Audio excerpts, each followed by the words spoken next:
ವೀಕ್ಷಕರೇ, ಬ್ರೇಕ್ ನಂತರ ಮುಕ್ತ ಸಂವಾದದ ನೇರ ಮಾತು ಕಾರ್ಯಕ್ರಮಕ್ಕೆ ಸ್ವಾಗತ. ಜೆನ್ನಿ ಸರ್, ಕಾರಂತರ ಕಲ್ಪನೆಗಳನ್ನು ಸಾಕಾರಗೊಳಿಸುವ ನಿಟ್ಟಿನಲ್ಲಿ ಈ ಬೆಳ್ಳಿ ಹಬ್ಬದ ಸಂಭ್ರಮದಲ್ಲಿ ನೀವು ಏನೇನು ಕಾರ್ಯಕ್ರಮಗಳನ್ನ ಆಯೋಜಿಸಿದ್ದೀರಿ? ಸರ್ಕಾರ ನಿಮಗೆ ಏನಾದರೂ ಒತ್ತಾಸೆಯಾಗಿ ನಿಂತಿದೆಯಾ? ಏನಾದರೂ ಸಹಾಯ ಹಸ್ತ ಕೊಟ್ಟಿದೆಯಾ?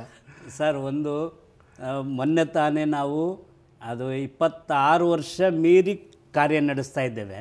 ಈಗಾಗಲೇ ಬೆಳ್ಳಿ ರಂಗಪಯಣವನ್ನು 1 ವರ್ಷ ಆಯ್ತು ನಾವು ಪ್ರಾರಂಭ ಮಾಡಿ. ಕಲಬುರಗಿ, ಶಿವಮೊಗ್ಗ, ಧಾರವಾಡ ಅಲ್ಲೆಲ್ಲ ನಾಟಕೋತ್ಸವಗಳನ್ನು ಮಾಡಿದ್ದೇವೆ. ಮತ್ತು ಬೇರೆ ಬೇರೆ ಸಂಘಟನೆಗಳು, ಉದಾಹರಣೆಗೆ ಮಾನ್ಯ ಪ್ರೊಫೆಸರ್ ರವಿವರ್ಮ ಕುಮಾರ್ ಅವರು ಈ ಶಿರಾದಲ್ಲಿ ನಮ್ಮ ಈ ಅಕ್ಕಿಪಿಕ್ಕರು ಮತ್ತು ಗೊಂದೆಗಳ ಮಕ್ಕಳಿಗೆ ರಂಗ ತರಬೇತಿ ಶಿಬಿರ ಮಾಡ್ತಾರೆ. ಅದನ್ನು ನಾವು ಕಂಡು, ಸರ್ ನಿಮ್ಮ ಜೊತೆ ನಾವು ಕೆಲಸ ಮಾಡ್ತೀವಿ ಅಂತ ನಮ್ಮೆಲ್ಲ ಕಲಾವಿದರನ್ನು ಅಲ್ಲಿಗೆ ಸಂಪನ್ಮೂಲ ವ್ಯಕ್ತಿಗಳ ಕಳಿಸ್ತೇವೆ. ಯಾವುದೋ ಒಂದು ಮಹಿಳಾ ಸಮಖ್ಯ ಅಂತ ಒಂದು ಮಹಿಳೆಯರ ಬಗ್ಗೆ ಕೆಲಸ ಮಾಡೋದು, ಕೊಪ್ಪಳದಲ್ಲಿ ಬೀದಿ ನಾಟಕ ಮಾಡಬೇಕು ಅಂತಾರೆ, ನಾವು ಸಂಪನ್ಮೂಲ ವ್ಯಕ್ತಿಗಳನ್ನ ಅಲ್ಲೇ ಕಳಿಸ್ತೇವೆ. RLHP ಅಂತ ಇದೆ ಸರ್, ಅನಾಥ ಮಕ್ಕಳ ಎಂಪವರ್ಮೆಂಟ್ಗೆ ನಾವು ಬೀದಿ ನಾಟಕ ಮಾಡಿಸ್ತೀವಿ ಅಂತಾರೆ. ಹೀಗೆ ರಂಗಾಯಣ ಈ 1 ವರ್ಷದಲ್ಲಿ ಆ ರೀತಿಯ ಜನಮುಖಿ ಕಾರ್ಯಗಳಲ್ಲಿ ಇದು ಮಾಡಿ. ಯಾಕಂದ್ರೆ ನಾನು ಚಳುವಳಿಯಿಂದ ಬಂದವನು, ರಂಗಭೂಮಿಯನ್ನು ತಳಮಟ್ಟಕ್ಕೆ ಹೆಂಗೆ ತೊಗೊಂಡು ಹೋಗಬೇಕು ಅನ್ನೋದೇ ನಮಗೆ ಮೂಲಭೂತವಾದಂಥ ಆಶಯ. ಅದು ಒಂದು. ಎರಡನೇದು, ಈಗ ತಾನೇ ಈಗ 12ನೇ ತಾರೀಕಿಂದ 14ನೇ ತಾರೀಕುವರೆಗೂ ನಾವು ಭಾಳ ಸಂಭ್ರಮದಿಂದ ಮಹತ್ವದ ಪ್ರಯೋಗಗಳೊಟ್ಟಿಗೆ ಮತ್ತು ಈ ಭಿತ್ತಿಚಿತ್ರ ಪ್ರದರ್ಶನಗಳೊಟ್ಟಿಗೆ ನಾವು ಮೈಸೂರಿನ ರಂಗಾಯಣದಲ್ಲಿ ಬೆಳ್ಳಿ ಹಬ್ಬವನ್ನು ಆಚರಣೆ ಮಾಡ್ತಾಯಿದ್ದೇವೆ. ಉಮಾಶಿಯವರಂತೂ ನಮ್ಮ ರಂಗ ಸಮಾಜದ ಅಧ್ಯಕ್ಷರು. ಎಷ್ಟು ಕಾಳಜಿ ಇಟ್ಕೊಂಡು ಆತಂಕದಿಂದ ರಂಗಾಯಣದ ಆ ಕಲಾವಿದರಿಗೆ ಇರ್ತಕ್ಕಂಥ ಸಮಸ್ಯೆಗಳನ್ನು ಆತ್ಮಕ್ಕೆ ತಗೊಂಡು ಚರ್ಚೆ ಮಾಡ್ತಾರೆ ಅವರು. ಈ ಸಾರಿ ಮುಖ್ಯಮಂತ್ರಿಗಳಿಗೆ ಅವರೇ ಪ್ರಸ್ತಾಪ ಮಾಡಿದರು. ನೋಡಿ ಸರ್, 26 ವರ್ಷಗಳಿಂದ ಪೂರ್ಣ ಪ್ರಮಾಣದಲ್ಲಿ ಕೆಲಸ ಮಾಡಿದಂಥ ರೆಪರ್ಟ್ರಿ ಮತ್ತು ಕಲಾವಿದರು ದೇಶದಲ್ಲಿ ಎಲ್ಲೂ ಇಲ್ಲ. ಅವ್ರಿಗೊಂದು ಸಣ್ಣ ಪ್ರಾಬ್ಲಮ್ ಇದೆ. ಏನಂದರೆ ಅವರಿಗೆ ನಿವೃತ್ತಿ ವೇತನ ಇಲ್ಲ. ನಾವು ರಂಗ ಸಮಾಜದವ್ರು ಏನು ತೀರ್ಮಾನ, ಅವರನ್ನ ತ್ರಿಶಂಕು ಸ್ಥಿತಿಯಲ್ಲಿ ಇಟ್ಟಿದ್ದಾರೆ ಸರ್. ಅದನ್ನೇ ಮೈಸೂರಿನ ನಾಗರಿಕರು ಆ ಕಲಾವಿದರ ಪರವಾಗಿ ನಿಂತು ಅನೇಕ ಹೋರಾಟಗಳನ್ನ ಮಾಡಿದ್ರು ಸರ್. ಆದರೆ ಯಾವುದೂ ಸಂದರ್ಭ ಬಂದಿರಲಿಲ್ಲ. ಅದಕ್ಕೆ ನಾವು ಹೇಳ್ತಾ ಇರೋದು, ನಮಗೆ ನಂಬಿಕೆ ಇದೆ ಸರ್, ನಿಮಗೂ ಗೊತ್ತಿದೆ.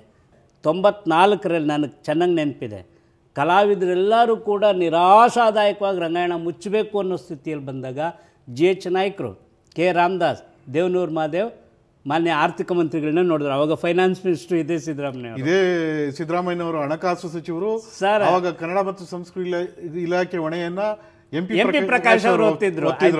MP ಪ್ರಕಾಶ್ ಅವರ ಸದಾಶಯ ಇಲ್ಲದೆ ಇದ್ರೆ ಇವತ್ತು MP ಪ್ರಕಾಶ್ ಅವರೇ ಪ್ರಾರಂಭ ಮಾಡಿಸಿದ್ದು ರಂಗಾಯಣವನ್ನು.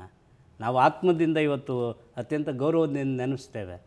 ಆದರೆ ಸಿದ್ದರಾಮಯ್ಯನವರು 94ರಲ್ಲಿ ಇವರೆಲ್ಲರೂ ಮಹನೀಯರು, ಸಾಹಿತಿಗಳು, ವಿಮರ್ಶಕರು ಗಮನಕ್ಕೆ ತಂದಾಗ ಅದೇನು ಸರ್ಕಾರಿ ಸಂಬಳ ಇದೆಯೋ ಕಲಾವಿದರು ಕೊಡ್ರಿ ಅಂತ ಏಕಮೇವ ಧ್ವನಿಯಲ್ಲಿ ಹೇಳಿ ಇವರಿಗೆ ಸರ್ಕಾರಿ ಸಂಬಳವನ್ನು ಕೊಡಿಸಿದ್ರು. ನಂತರ ಏನಾಯಿತು, ಮತ್ತೆ ತ್ರಿಶಂಕು ಸ್ಥಿತಿ ಬಂತು. ಇನ್ನೇನು ಆಲ್ಮೋಸ್ಟ್ ಅಲ್ಲಿ ಅಂತ್ಯದಲ್ಲಿದ್ದಾರೆ ಇವರೆಲ್ಲ. ಅಂತ್ಯದಲ್ಲಿದ್ದವರು ಕೆಲವು ಕಲಾವಿದರು ನಿವೃತ್ತಿಗೆ ಬಂದ್ಬಿಟ್ಟಿದ್ದಾರೆ. ನಿವೃತ್ತಿ ಆಗಿರೋರಿದ್ದಾರೆ ಸರ್, ಸತ್ತೋದವರಿದ್ದಾರೆ, ಈಗ ಅಂತ್ಯಕ್ಕೆ ಬಂದಿದ್ದಾರೆ ನಿರಾಶಾದಾಯಕವಾಗಿ. ಆದರೆ ಒಂದಂತೂ ಹೇಳ್ತೀನಿ, ಏನೇ ನಿರಾಶೆ ಇರಲಿ, ರಂಗಾಯಣದ ಕಲಾವಿದರ ನಿರ್ದೇಶಕನಾಗಿ ಭಾಳ ಹುಮ್ಮಸ್ಸಿನಿಂದ ಸಂತೋಷದಿಂದ ಹೇಳ್ತೀನಿ, ರಂಗದ ಮೇಲೆ ಕಲಾವಿದರಾಗಿ ಬಂದ ತಕ್ಷಣ ಅದು ಎಲ್ಲಿರುತ್ತೋ ಆ ಶಕ್ತಿ, ಒಂದು ಸಣ್ಣ ಕೋರೆಯನ್ನು ಕೂಡ ಮಾಡಿಲ್ಲ ಅಂತ ಒಳ್ಳೊಳ್ಳೆ ನಟರು ನಟಿಯರಿದ್ದಾರೆ. ಅಲ್ಲ ಸರ್, ಈಗ ಅವರ ಎಲ್ಲ ಸಮಸ್ಯೆಗಳ ಬಗೆಹರಿಯುತ್ತಾ ಅದನ್ನ ಹೇಳಿ ಸರ್. ಮುಖ್ಯಮಂತ್ರಿಗಳು ಉಮಾಶಿಯವರ ಮಾತಿಗೆ ನಮ್ಮ ಮಾತಿಗೆ ಮಾನ್ಯ ಮಾಡಿ ಹೇಳಿದರು, ಓಕೆ ನೀವು ರಂಗ ಸಮಾಜದವ್ರು ಏನು ಡಿಸಿಷನ್ ತೊಗೊಂಡ್ರಿ ಅಂದರು. ನಾವು ಹೇಳಿದ್ವಿ, ನಿವೃತ್ತಿ ವೇತನ ಅಂತೂ ಸರ್ಕಾರಿ ಇದ್ರ ಪ್ರಕಾರ ಕೊಡೋಕ್ಕಾಗಲ್ಲ. ಕೊನೆಗೆ ಅವ್ರು ಹೋಗುವಾಗ ಸಮಾಧಾನಕವಾರನ ಒಂದು ಇಡುಗಂಟನ್ನ ಕೊಡಬೇಕು ಅಂತ ತೀರ್ಮಾನ ಮಾಡಿದ್ದೀವಿ ಅಂತ ಉಮಾಶ್ರೀಯವರು ಹೇಳಿದ್ರು. ಅದಕ್ಕೆ ಮಾನ್ಯ ಮುಖ್ಯಮಂತ್ರಿಗಳು ಹೇಳಿದ್ರು, ನಾನು ಸಂತೋಷವಾಗಿ ಇದಕ್ಕೆ ಒಪ್ಪಿದ್ದೇನೆ, ಕನ್ನಡ ಸಂಸ್ಕೃತಿ ಇಲಾಖೆಗೆ ಏನು ನಾನು ದೊಡ್ಡ ಫಂಡನ್ನು ಕೊಟ್ಟಿದ್ದೇನೆ, ಅದರಲ್ಲಿ ಕಲಾವಿದರಿಗೆ ಬರೆಸಿ ಅವ್ರು ನಗ್ನಗ್ತಾ ಕೆಲಸ ಮಾಡಲಿರಿ ಅಂತ. ಇದಕ್ಕಿಂತ ಮನಸ್ಸು ಬೇಕಾ ಸರ್? ನಾನು ಕೈ ಎತ್ತು ಮುಗಿದೆ.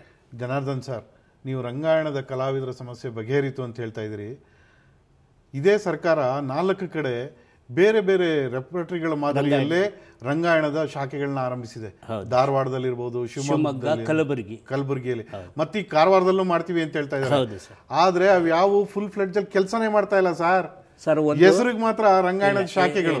ಅವನ್ನೆಲ್ಲ ಒಂದು ಅಂಬ್ರಲ್ಲಾ ಅಡಿ ತಂದು ಒಂದು ಮಾರ್ಗಸೂಚಿಗಳನ್ನ ಮಾಡಿ ಇಲ್ಲಿನ ಸಂಪನ್ಮೂಲ ವ್ಯಕ್ತಿಗಳು ಅಲ್ಲಿಗೆ ಹೋಗಿ ತರಬೇತಿ ನೀಡಿ ಅಲ್ಲೂ ವಿಪುಲವಾದ ಕಲಾಸಕ್ತರಿದ್ದಾರೆ, ನಟನಾ ಆಸಕ್ತಿ ಇದ್ದಂಥವ್ರು ಇದ್ದಾರೆ, ಅವ್ರನ್ನೆಲ್ಲ ಒಳಗೊಂಡು ಒಂದು ಯೂನಿವರ್ಸಿಟಿ ಮಾದರಿಯಲ್ಲಿ ಕೆಲಸ ಮಾಡೋ ಎಲ್ಲ ಅವಕಾಶಗಳಿದೆ.